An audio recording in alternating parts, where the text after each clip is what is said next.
Okay, who was the one who called you during that phone conversation? Was it Mr. Lee? Yes, sir. Yes, Your Honor. I received the phone call, sir. I did not initiate the call. Nakatanggap kayo ng tawag kay Mr. Lee. Yes. Mga anong petsa po ito? It was early January, sir. I was on board the ship in the West Philippine Sea, Mr. Chair. So, yung pakatapos po nitong conversation na ito, meron pa ba ng kasunod, pangatlo, o kahit text, even in a social manner?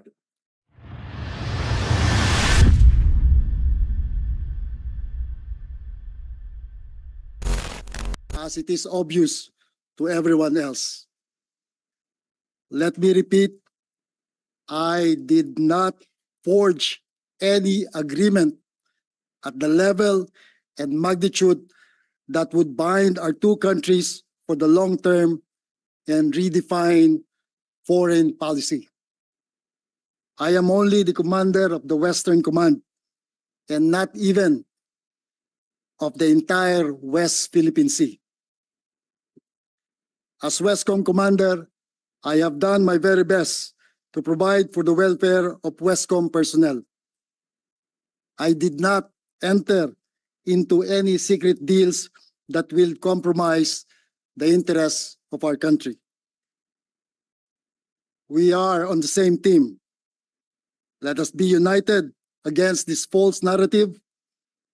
Our frontliners, those stationed at BRP Sierra Madre, and the whole Western Command team, together with the Philippine Coast Guard and all government agencies involved in our RORE missions, need all the support we can give them. Let us continue to stand by them and give them strength. I have not compromised the country's territorial integrity. I have not given up our sovereign rights and entitlement. I am a soldier for the Filipino, and I remain a loyal servant of the Republic. Maraming salamat po, Mr. Chair. Thank you, Vice Admiral Carlos. So can you categorically confirm that you were one of the parties to the said conversation? And was there indeed a phone conversation? In early January this year, sir, I received a phone call from the Chinese military attaché, sir. Can you identify him or her? It's the Senior Colonel Lee of the Chinese Embassy, Mr. Chair. What is his full name? I will find out, sir, the first name, sir. Have you known him for so long? I've known him, sir, and I met him in several occasions in diplomatic events, and I see him during AFP activities to celebrate special events. Yes, Your Honor. You have known him for several years, but you do not know the full name? No, sir. I only know the last name, sir. How do you address him, sir? Colonel Lee, sir. Colonel Lee. Only Colonel Lee? Yes, sir. All right. When did you assume as commander of the Western Command, Westcom? January 2022, Mr. Chair. May you inform the body what are the duties and responsibilities of a Westcom commander? Yes, sir. My duties and responsibilities as Westcom commander, sir, is to conduct our operations in the West Philippine Sea to ensure our territorial integrity and sovereignty and sovereign rights are safeguarded, Mr. Chair. Okay, since you assumed office, have you talked to or engaged in any negotiations with any Chinese diplomat or any foreign diplomat for that matter? Negative po, sir. None at all? None at all po, sir. Okay, who was the one who called you during that phone conversation? Was it Mr. Lee? Yes, sir. Yes, Your Honor. I received the phone call, sir. I did not initiate the call. Okay, what did you talk about? We talked about exploring ways to de-escalate or to reduce the tension in the West Philippine Sea in my area of operations, Mr. Chair. Okay, what is this that came out from the media that there was a new model? Ano ba ibig sabihin nun? What new There's- model are they talking about? We did not discuss the new model. We did not discuss the term common understanding, new model were not part of our conversation, Mr. Chair. Okay, what was the gist of your conversation and how many minutes was that conversation? As far as I can remember, Mr. Chair, it lasted for 3 to 5 minutes. And we talked about how to reduce the tension in the West Philippine Sea, particularly during our rotation and resupply mission in Ayungin Shoal. Okay, Mr. Chair. what was the solution of both parties? What was your solution to de-escalate the tension? We were exploring ways, sir, to reduce the tension. Having coming from the December 2023 RORE, sir, where our supply ships were water cannon, and we were planning for the next RORE. I would be happy, sir, to brief the good senator and the committee in a executive session regarding the operational concept for that RORE, which involves this telephone conversation, Mr. Chair. Okay, did you allow the conversation to be recorded? Yes, sir. Yes, sir. Yes, sir. So I have not given my consent to record to anybody, and I have not been asked for permission to do so, Mr. Chair. Okay, after this incident, did you talk to Mr. Lee? Negative po, sir. Did he text you? He sent me a message 2 days ago, sir, but I did not acknowledge. I can provide You want to share it with us?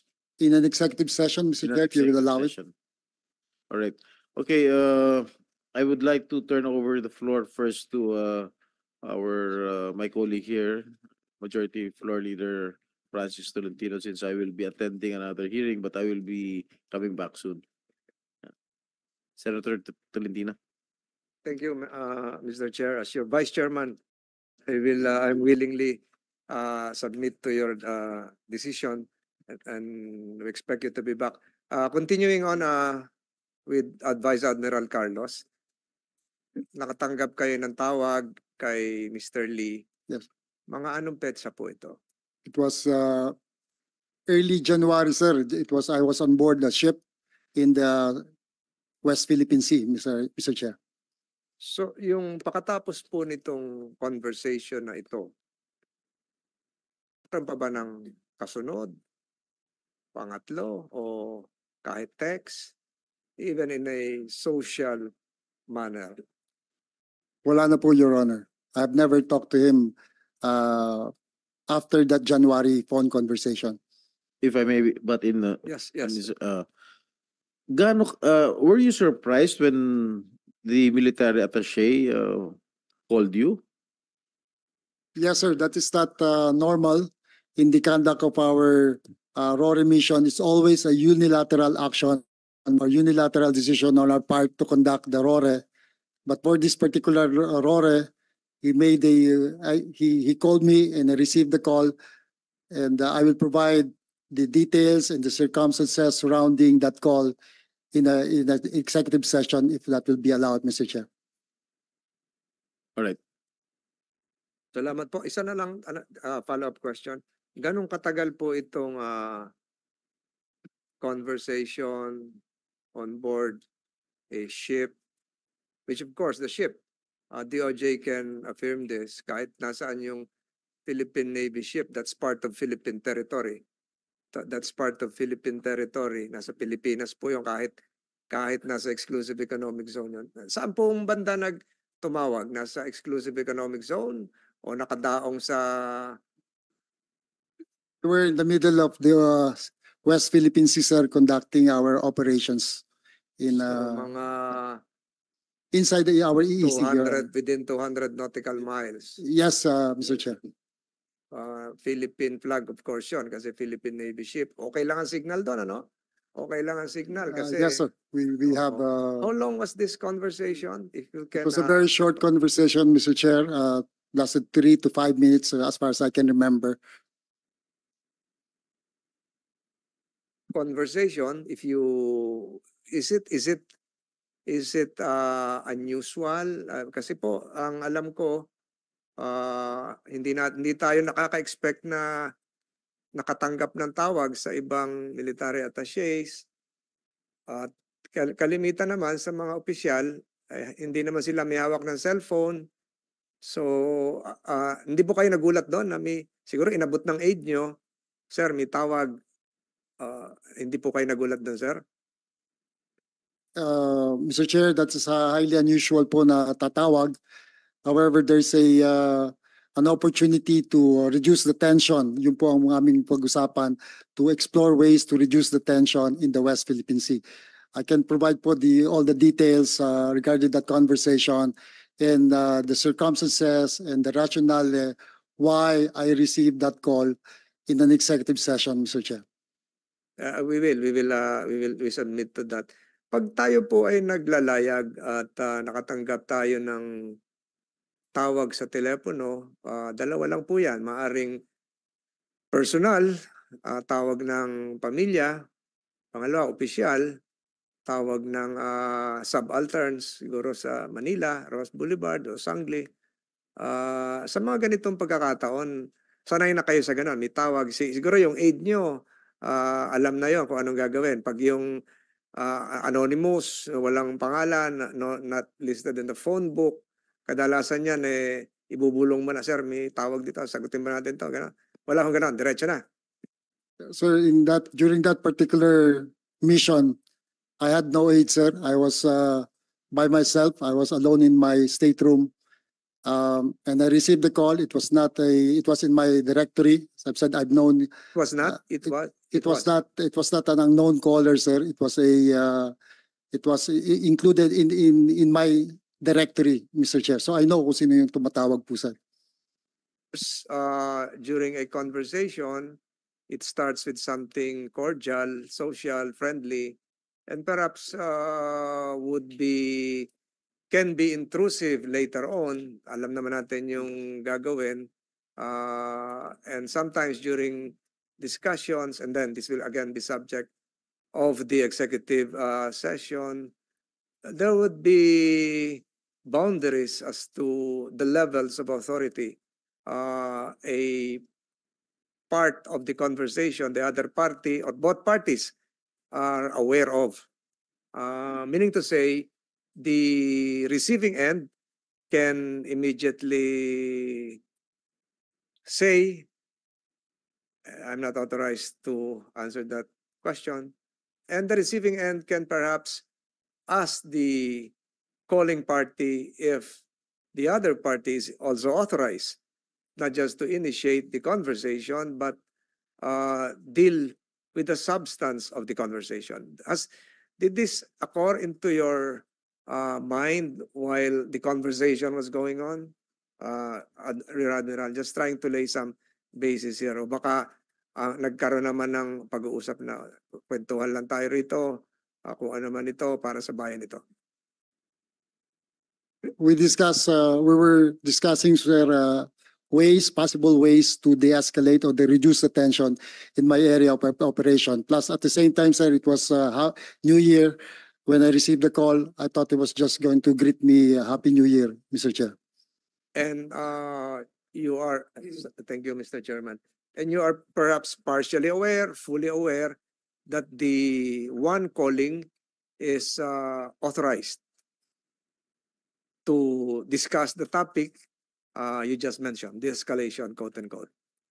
I did not ask if he's authorized, Your Honor. So you just assume Yes, it was just a casual conversation because to was New Year. explore ways. Yes, it sir, was New Year. exploring ways to reduce the tension in the West Philippine Sea. It was a very informal, casual phone conversation, Mr. Chair.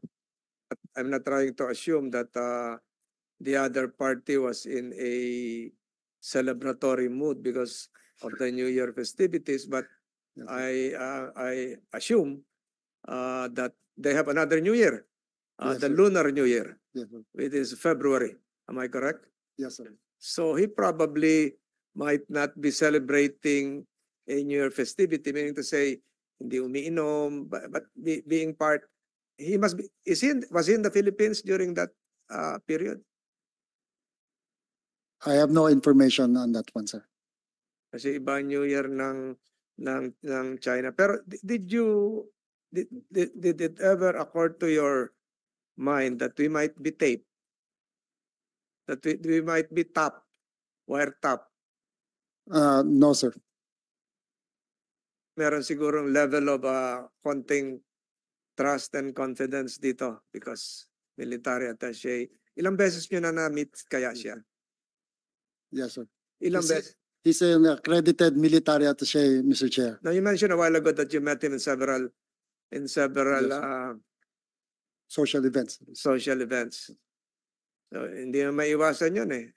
Ako nga, kahit sabihin ko, for the record, umattend ako ngayon nitong livestock Yes, sir. conference. Yes, sir. Ang gaganda ng mga exhibit na pinakita sa akin, paano mag-alaga ng baboy na hindi mababawas yung malalabas sa media to mamaya. Nag-aalaga ng baboy na hindi maiipit yung mga biik, mga piglets, pati yung mga manok na maganda yung processing. Eh nung tinanong ko, saan ba galing itong mga produktong ito? Alam niyo na siguro yung isasagot ko. Sandamukal na picture taking kanina from producers, manufacturers from, alam niyo na rin siguro yung bansang sasabihin ko. So yun yung lalabas sa ano. Akala ko mga 18 countries were represented because it turned out to be a social event.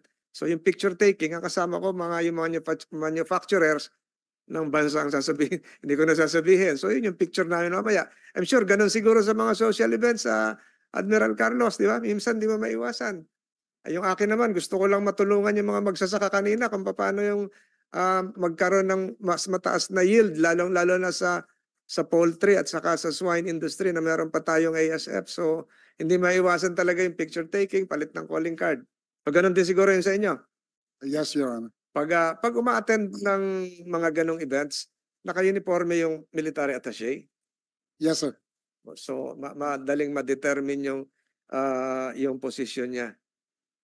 And when this event went out, leaked out probably through the media, kasasabi nyo lang kanina, tinetext kayo, ilang beses nag-attempt na mag-communicate sa inyo?